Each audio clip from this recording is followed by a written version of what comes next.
Guys, this is Greg with Walnut Ridge Family RV in Memphis, Indiana. Today we're going to do a full orientation walk around on the Wildwood Xlites. Particularly, this is a 28 VBXL.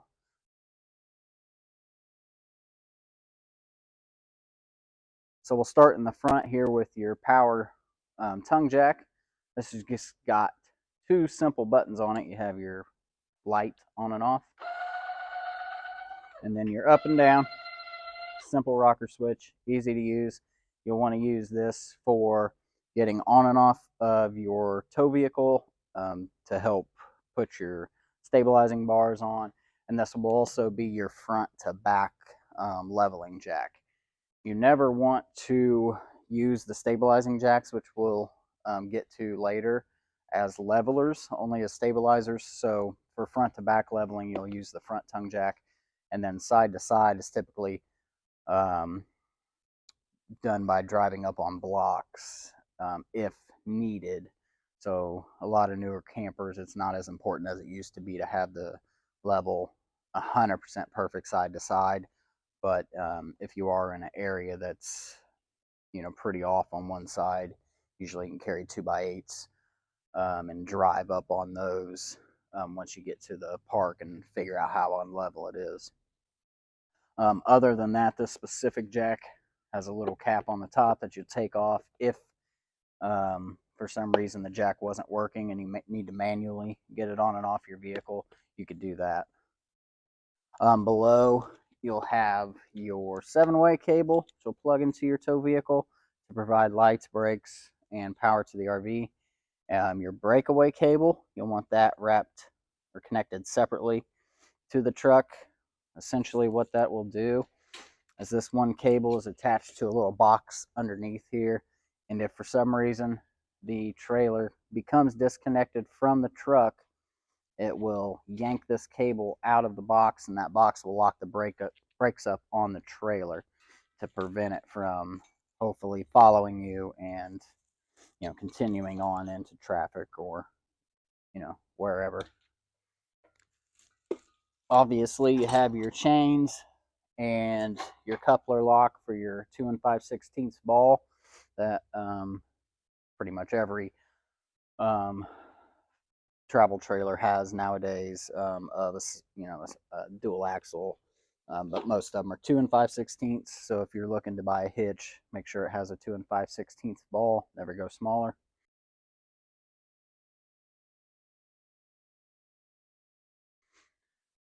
We'll move on to the propane section. On your tanks, or on your 2 LP tanks that come with the Wildwoods, are going to be 4.5 gallon LP tanks purchased from a Walnut Ridge facility. They'll be full at the time of purchase, so you'll be ready to camp. Now the Wildwoods use a dual stage regulator up front, but it is not an auto switchover, which a lot of other units have. So essentially all it will do is, if you have both on, it will use both tanks. There's no indicator to control if it pulls from this one or if it pulls from that one. The only way to do that would be to leave one of them off, and then once that tank's empty, you know that one's empty. You can take it off, get it filled, turn this one on, and it'll start pulling from this one. So no big difference there. So that's the way I'd recommend to run them, is one off, one on, and that way you always know that you have a full tank. Because other than that, there's really no accurate way of telling how much LP is in your tanks. So take your tanks off to get them filled. Make sure this is tightened back fully to where you cannot put any weight against this and then shift back and forth like they are right now.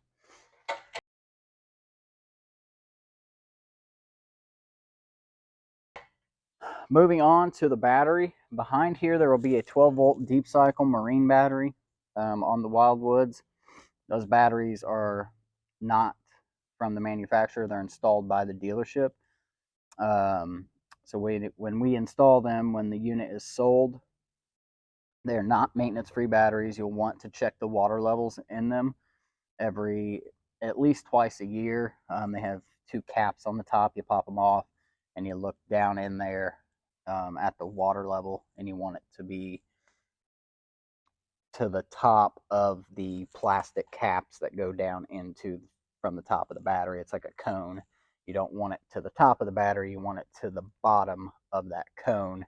And you want to check on that every 6 months, like I said. And if they are low, you'll fill them with distilled water. Must be distilled, so make sure that you have that. So essentially, when the battery is hooked up, that's going to provide 12-volt power to the unit, which will do things like your lights, your water pump, slide, multiple different things. And what you'll have back behind it is a battery disconnect.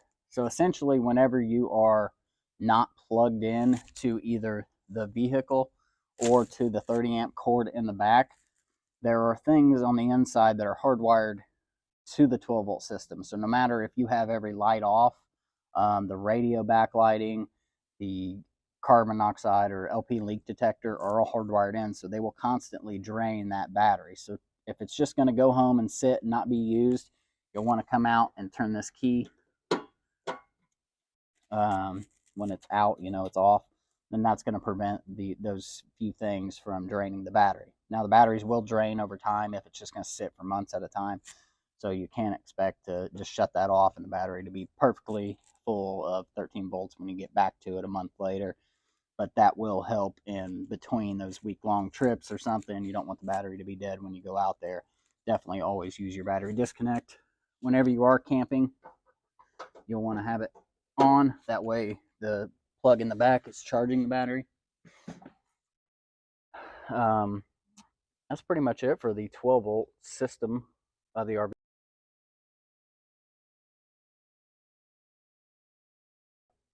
Inside the front storage of your RV, you'll have your power cord.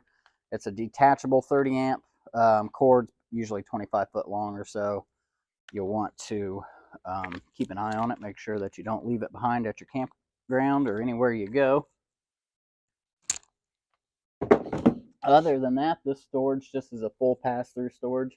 Plenty of room in there for storage totes or whatnot, whatever you want to use to keep your camping items in.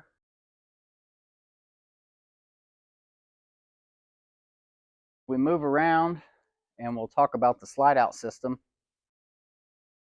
The Wildwoods are using a standard geared, sorry, back that up. What? Oh, okay. So we're going to talk about the slide out system on the Wildwoods. These are using, oh, fuck, I don't know what they're using. Sorry, Dan. Wait a minute. Oh, that's a railed. That's a weird ass railed system. I don't even know what they call that. Well, let's brainstorm, okay? That's fine. I'll figure it out. Okay, talking about the slide out system on the Wildwoods. It uses a single rail system underneath the slide. If you go underneath, you'll see not a single rail. I don't know why I said that. A dual rail. They're a little bit different than most that you would typically see. So it's got these two rails and it runs through the inside. You can lube these rails up with a dry lube every few months, and that will keep these lubed up and maintenance as much as you can.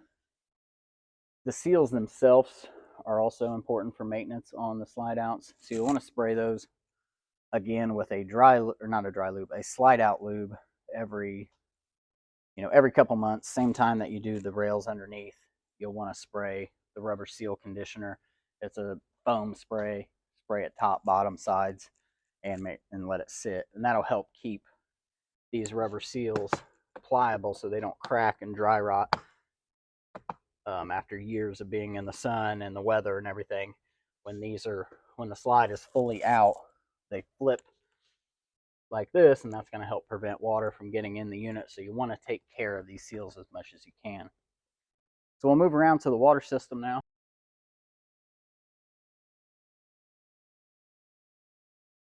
All right, so now we're going to talk about the water system on the Wildwood. Now, every trailer will have two sources of water. You'll have a city water connection and a fresh tank fill. Those are usually on opposite sides of the units. Sometimes they're right together. This one's on the other side. for the fresh tank. So the city water is if you're at a spot that has a spigot at the campsite, you can hook a hose up directly from there into here, turn it on, and you have an unlimited water supply. We always recommend that you get a pressure regulator that keeps the pressure at a constant 45 psi. Any higher than that, a lot of parks aren't regulated, can blow fittings out. It can cause issues with some of the appliances or water heaters and things like that. So always run a regulator. Usually want to run it at the spigot. From there, run your hose from the regulator into either a water filter if you're using one, and then from there into your city connection. Once you're hooked up here, you turn on the hose, you have an unlimited water supply, nothing else you need to do.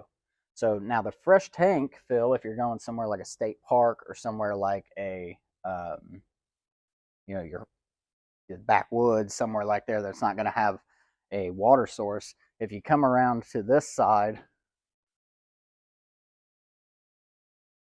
you'll look for a port that looks like this. It's just got a cap that opens up, and that's just a straight drop down into a tank underneath.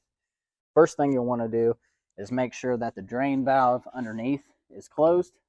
You can see this has the big 2-inch Vatera valve. So close it, and then what you do is you either get your garden hose, you can hold it until water starts shooting out, and then you know it's full. We use pieces that we've cut off that we can stick down in there and let it fill while we do other things. And then once it starts shooting out of the little screen here, you know it's full. Put your cap on it, and then from the inside there's a water pump switch. You'll turn that switch on, and again, water supply is set for, this is a limited water supply. Now depending on the model, they range from 35, 45 gallons. It just kind of depends on which specific model it is. So the last thing, I guess, with the water system would be an outside spray port. There's a hose typically in the unit that will connect into here, turn on, and then it's just going to spray out cold water. You can put a spray handle on it, spray off the dogs, sand, whatever you have around this general area, but they are helpful to have, especially when you have a little outside grill like this one does.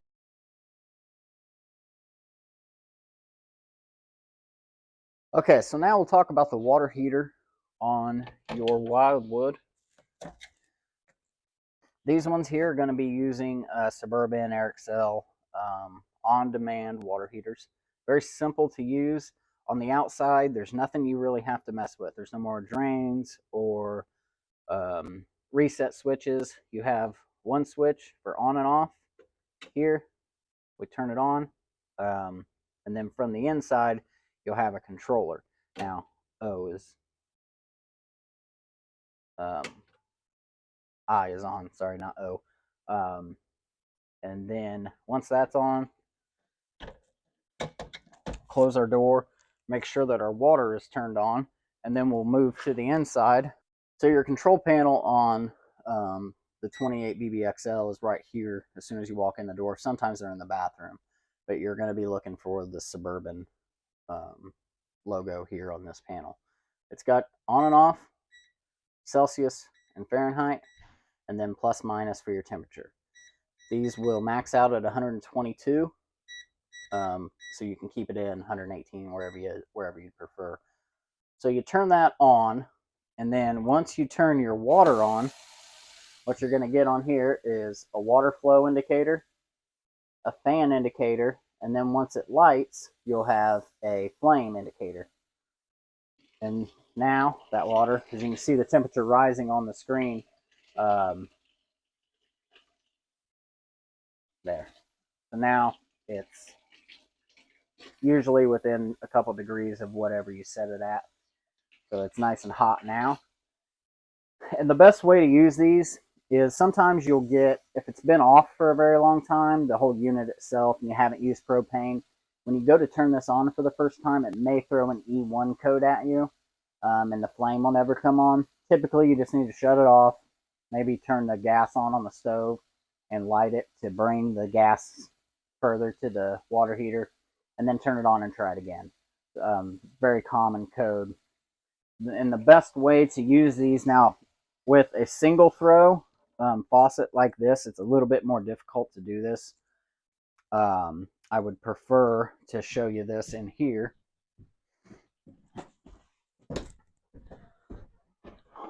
On a standard sink with a hot and a cold, shower would be the most, time you're going to use it the most. When you go to turn it on, we'll get the antifreeze out of there first. You'll want to turn the hot side on, and now boom, instant hot water. Once you have the hot on and it's hot, you'll want to only adjust the cold side to get your temperature to your liking. So it's best, because what'll happen is if it's hot, fully on, no cold, if I go and mess with the hot, it'll kick the screen off in there. It'll shut the heat off for a second, and it's going to send a shot of cold water that from before, from the hose, because now the system's off. So you're going to get a shot of cold water before the hot reignites. And every time you mess with it a significant amount, it'll shut that off. So if you're in the shower, you usually don't want a cold blast of water coming out at you. So I always recommend that you set it at the hot and then use your cold as your adjustment point. Now, when you have the single throws like the bathrooms or the kitchen sink in there, it's a little bit different. You kind of have to set it right at the beginning, but you get familiar with that the more you use it. So that's how the water heater works. Let's move around and show you how the dump station works.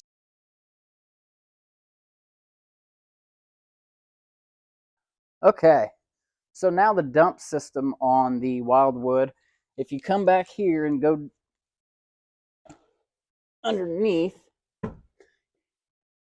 you're going to have 3 valves underneath. So you'll have your black tank, gray tank, and gray tank 2. Essentially what those are is gray tank 2, which is going to be that furthest one. That's going to be the kitchen sink. So all the water that you run in the sink goes down into that tank, and it will drain through that valve. The other gray here goes up into the bathroom sink and shower tank. And then the black, which is the bigger valve here, is your toilet only. So after you're done camping, you're hooked up, and you're pulling up to the dump station at the campsite, you'll want to hook up to your sewer hose, hook it up into here, put it into the ground, and it's always best to pull your black first. Wait till it's completely done, close it, and then you can do both your grays at the same time. That'll prevent black water backwashing into the other tanks, and it also helps clean out your sewer hose with a little bit cleaner water. So it's always recommended to use black first and then do your grays. After you're done, if you don't have a line of cars behind you honking your horn, it's always best to try to use your black tank flush as much as possible. The sensors for these tanks and just overall cleanliness of the tank are all dependent on you cleaning them and maintaining the tank itself. So using the black tank flush here is one of the most important things. After you're done dumping it, it's best to leave the valve open. Hook up a hose into here, turn it on, and that's going to shoot water inside that tank and help clean it out. The other thing you can do is fill up the tank, leave the valve shut, fill it up with some water, and then get chemicals. I recommend it's called Commando. It's black and yellow package. We use it on a lot of our used units that have been neglected in the black tank, and it really does help if you can leave it sit for 24 to 48 hours and then dump it, and then again use the black tank flush, and that's going to help keep the smell down, and it's also going to help keep the sensors that read the levels of the tanks operating as good as they should. You never want to hook up to this with it closed. Mainly, I mean, you can. There's 2 ways. If you're going to do it and you're going to have that valve closed, the water's just going to be filling in that tank. You want to make sure that you stand right here and don't leave. Because what happens is you have that closed, you got water flowing into that tank, you get distracted, somebody comes over and offers you a beer, and then you go out, and then you forget, and then what happens is that water constantly fills up that tank, and then it's overflowing inside the unit, and you're trip is ruined, your Sunday drive home is ruined, and it's just not something you want. So unless you're going to be disciplined enough to stand right here and make sure that you're not leaving the area and you're not going to forget about it, leave the valve open. That way, if you do forget, the water is just pouring into the dump site. Always make sure that you know which one is which. Obviously, this one says city water connection. This one says black tank flush. Don't get in a hurry when you're hooking up and hook up to the wrong one. Always make sure that you're on the right one. That's pretty much it for the dump system. It's pretty easy to use. I always recommend that you make sure that you keep the valves shut and make sure they're shut before you start your camping trip, because you'll typically have this cap on here, and if this valve is open and, you know, say the black tank valve is open and the whole family's in there using it all weekend, as you can see, water is behind that cap right now. It's watertight. So you come out and go to dump, and now, oh, that's all black water that just came out at you. So always make sure that you have the valve shut. And I like to say leave the cap off, because the valves aren't bulletproof. They can get stuff stuck into them, and then let just enough water behind them. So that way, when you're camping, if you leave the cap off, you could always tell if there was a leak as you walk around throughout the camping trip. Okay, so now onto the electrical system. Like I showed you up in the front storage up there, you have a 30 amp power cord, and this is where it'll connect into. It just goes in, turn, and then it's got a lock ring, and then it plugs into 30 amp at the campsite. Always make sure before you plug anywhere that you verify that the source is actually a 30 amp RV plug. 30 amp welding plugs or 50 amp welding plugs, anything like that, are not the same voltage. That's two completely different things, and it's a common misconception and on the electrician side that we've seen that they've hooked up on accident, they've hooked them up wrong, ran 240, and then you fry a lot of things in the unit. So don't just go plugging into any outlet that you find. Verify that it is correct and made for the RV. You can go up to 50 amp on an RV cord like we are now. We have 50 amp in our shop, so we're at 30 amp coach, 30 amp cord. We are adapting up to 50 amp. All that is doing is allowing us to plug it in. It's still only sending a 30 amp feed to the camper. So if you had a 50 amp and you plugged into a 30 amp plug, you'd drop down and it'd be down to 30 amp. This is not going to increase any power or give you any extra. It's just mainly so you have a way to plug it in. You can also drop it down to 15 amp to plug into a regular house outlet. That's the more common thing to do, so you can have it charging at the house or run your refrigerator before you leave, things like that. That is okay.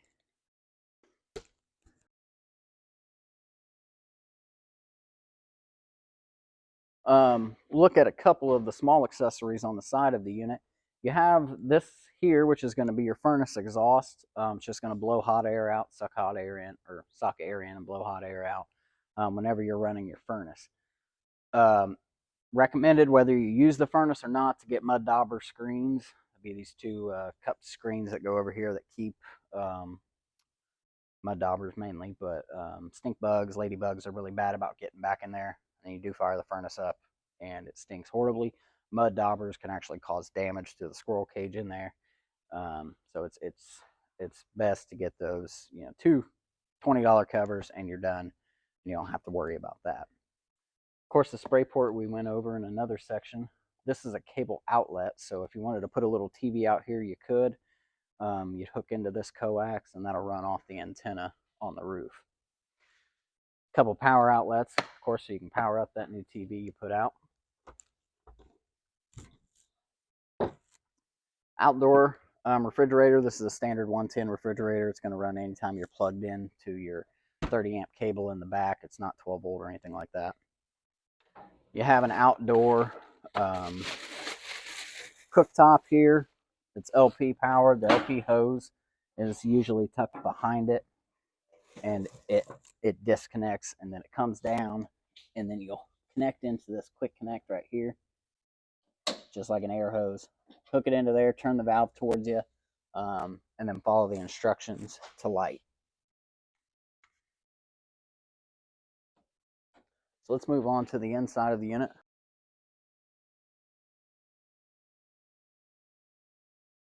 Okay, so we'll look at the control panel in the Wildwood. Starting at the top, you have a solar controller.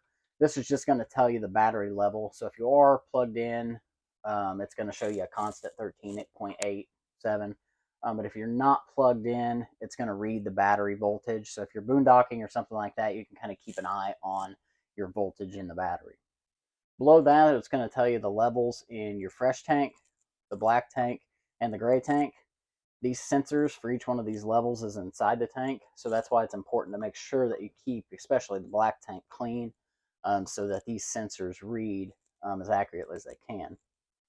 Your fresh tank out here, the fill-up tank, if you wanted to turn your water pump on, that's going to suck from that tank and give you water here. If you're connected in the back like we are now with the city connection, you don't have to use that. That's only for the fresh tank. Light switches, the awning, in and out, simple, run, extend, retract. Same with the slide out. It's simply in till it's all the way in, out till it's all the way out. Always make sure that there's nothing obstructing the slide before you pull it in or before you run it out.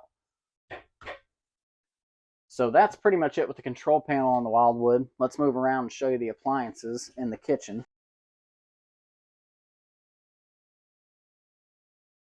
Okay, so we have in the entertainment area, you have a TV mount back here that you can mount a TV to. And then down here, you'll have your sound bar. Pretty simple to use, just like any one you'd have at home. Speakers are zone 1, zone 2. 2 is the outside. 1 is the sound bar itself, so that way you can have one on or both on at the same time. It doesn't matter. Of course, it's Bluetooth, auxiliary, has all the inputs that you'd ever need. Below that's a electric fireplace. These are nice to run, especially in a smaller unit like this. You can turn it on high. It's got different light modes, different timing modes, and whenever it's not that cold out where you want to run your furnace, you can run these and it'll keep a smaller unit like this fairly warm. So these are very nice to have. That way you don't run all your LP out. Moving around in the kitchen, we have a simple microwave just like at home. Not much you have to do there. You have overhead cooktop, fan, and light. The stove itself has automatic sparkers. So if you turn it to the light, the little flame here, give it a few clicks, might turn 2 on if it's been a while, then your oven will light. The nice thing that I love about this particular oven, as you can see, you have some lighting that'll do the oven light. But even when it's off, if the little kid came up here and accidentally turned it on, you see that red light that comes on, that's warning you that there's gas now escaping into the unit. So that's a very nice feature that Furion's done. So I really like that one. Next is the oven. Simply lights the same way. You turn it to light, hold the button in, and this one you want to hold it in for about 4 to 5 seconds. A little bit longer if it hasn't been on before. And give the sparks a few clicks. And what you're looking for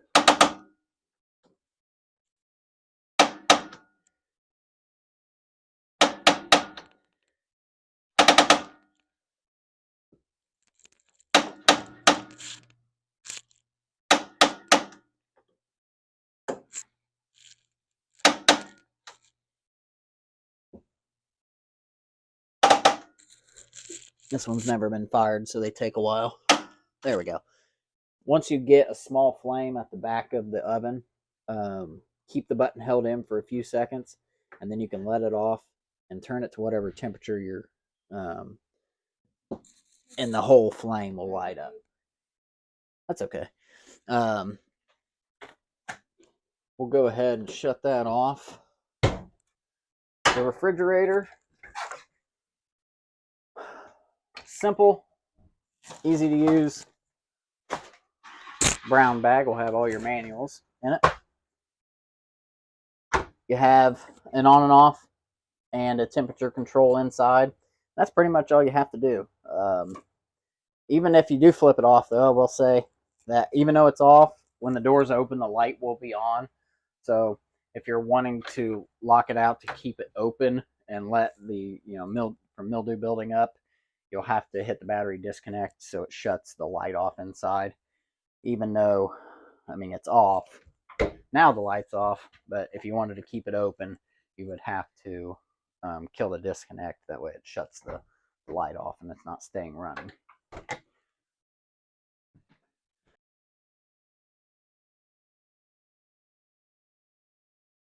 Last thing is going to be your thermostat. It's got a 3-button. Your bottom button here is going to turn it on, and that's going to go through different modes. So you have fan, high, cool, high, low, auto, heat, just LP, and then off. So whenever you're running your air conditioner, I always prefer to leave it in the high mode. If you run them on low, unless it's not that warm out, when it's hot out and you're running the AC on low, they sometimes will not cycle fast enough and they can end up freezing up. So I always recommend that you leave them on high as much as you can. The heat will need to be in heat, and then turn your temperature down or up to wherever you would like, and then it'll light. Go ahead and shut that off. And then right below be the last thing is just your LP gas leak detector. Also carbon monoxide on this one. Anytime you're plugged in, anytime there is a battery on this unit, this will be on. So this is one of the things that I was saying that will constantly run.